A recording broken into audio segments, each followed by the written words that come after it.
Middle east में छिड़ी जंग अब और ज्यादा घातक रूप अख्तियार करती जा रही है। हमले ऐसे हो रहे हैं कि पूरे पूरे शहरों में कोहराम मचा है।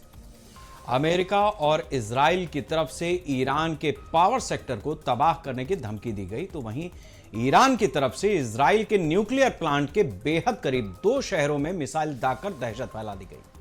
ईरान धमकी दे रहा है कि अगर उसके पावर प्लांट पर हमला किया गया तो फारस की खाड़ी को समुद्री रास्तों पर बारूदी सुरंगें बिछा देगा, दुनिया में एनर्जी सप्लाई बंद हो जाएगी, बहुत असर पड़ेगा। ईरान ने पहले से ही उन देशों के जहाजों के लिए हॉर्मुज स्ट्रेट को बंद कर रखा है जो इजराइल और अमेरिका के समर्थन में है। अगर हॉर्मुज स्ट्रेट ज्यादा दिनों तक बाधित रहा तो कई देशों में ऊर्जा का संकट पैदा हो जाएगा। तेल और गैस की सप्लाई बाधित होने से वहां के जनजीवन पर भी असर पड़ेगा। भारत भी इससे अछूता नहीं है। इस बीच अमेरिका की तरफ से ईरान को 48 घंटे का अल्टीमेटम दिया गया है। अमेरिका के राष्ट्रपति डोनाल्ड ट्रंप ने साफ साफ कहा है कि अगर ईरान ने 48 घंटे में हॉर्मुज नहीं खोला तो उसके पावर प्लांट को अमेरिका तबाह कर देगा। अमेरिका, इजराइल और ईरान के बीच चल रहे युद्ध का असर भारत पर भी पड़ रहा है और इससे निपटने के लिए सरकार की तरफ से क्या प्रयास किए जा रहे हैं, इसे लेकर प्रधानमंत्री नरेंद्र मोदी ने लोकसभा में बयान दिया है, जिससे अफवाहों पर पूरी तरीके से लगाम लग सके। प्रधानमंत्री मोदी ने कहा कि हॉर्मुज का रास्ता रोकना भारत को मंजूर नहीं है। युद्ध खत्म करने के लिए बातचीत का होना भी बेहद जरूरी है।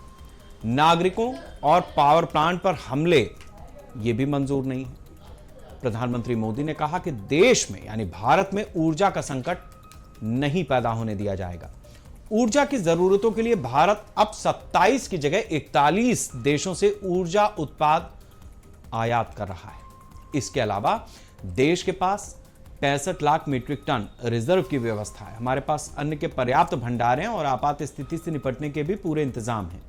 लेकिन प्रधानमंत्री मोदी ने देश के लोगों को अलर्ट भी किया है कि मिडिल ईस्ट में अगर युद्ध लंबा चला, जो कि चलना ही है, और कोरोना काल जैसे हालात का सामना करना पड़ा, तो देश इसके लिए तैयार रहे।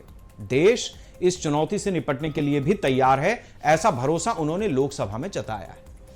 इन सब के बीच एक राहत भरी खबर भी है, जिसमें अमेरिका के राष्ट्रपति डोनाल्ड ट्रंप की तरफ से ऐलान किया गया है कि ईरान के साथ अमेरिका की अच्छी बातचीत हुई है और ट्रंप ने अमेरिकी सेना को ईरान पर हमला रोकने के लिए कहा है।